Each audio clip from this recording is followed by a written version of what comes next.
વંદે માતરમ. જય હિન્દ સાથીઓ. 9 તારીખે ઓગસ્ટ ક્રાંતિ દિવસે સવારે 9 વાગે મોરબીથી ગુજરાત ન્યાય યાત્રા શરૂ થવા જઈ રહી છે.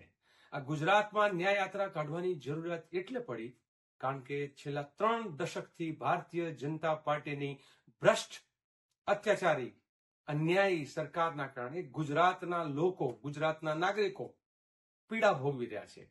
ક્યાંક અગ્નિમાં હોમાઈ રહ્યા છે, ક્યાંક પાણીમાં ડૂબી રહ્યા છે, ક્યાંક નાવડી ડૂબી રહી છે, તો ક્યાંક પુલ તૂટી રહ્યો છે, ક્યાંક ટીઆરપી અને તક્ષશિલા જેવા સંકુલો સળગી રહ્યા છે અને આપણા અનેક નિર્દોષો આમાં ભૂંજાઈને કે ડૂબીને મરી રહ્યા છે.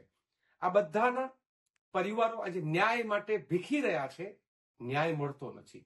બીજી બાજુ ગુજરાતની ભાજપા સરકાર અનેક રીતે ભાઈ ભૂખ અને ભ્રષ્ટાચાર જાણે ભાજપાનો શિષ્ટાચાર હોય એ રીતે વર્તી રહી છે.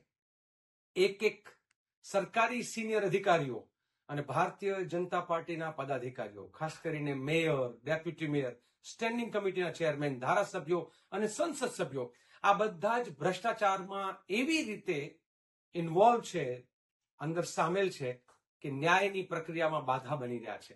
સમગ્ર સરકારનું તંત્ર એ ભ્રષ્ટાચારોને કેવી રીતે લીપાપોથી કરવી અને આમાં જે લોકો દોષીઓ છે એને કેમ ઉગારવા એમાં લાગેલા છે. માટે વર્ષોથી ન્યાય માટે ઝંખી રહેલા ગુજરાતના પીડિત પરિવારોને સાથે સંઘર્ષ કરવા, લડવા, ન્યાય અપાવવા આવો, આપ સૌ જોડાઓ અને ગુજરાત ન્યાય યાત્રામાં મોરબી, રાજકોટ, ચોટીલા, સુરેન્દ્રનગર, વિરમગામ થઈ અને અમદાવાદ ગાંધી આશ્રમ થઈને છેલ્લે ગાંધીનગર પહોંચીએ અને ગુજરાતની આ બહેરી અને મૂંગી સરકાર જે છે એને કહીએ કે ગુજરાતની જનતા ન્યાય માંગી રહી છે.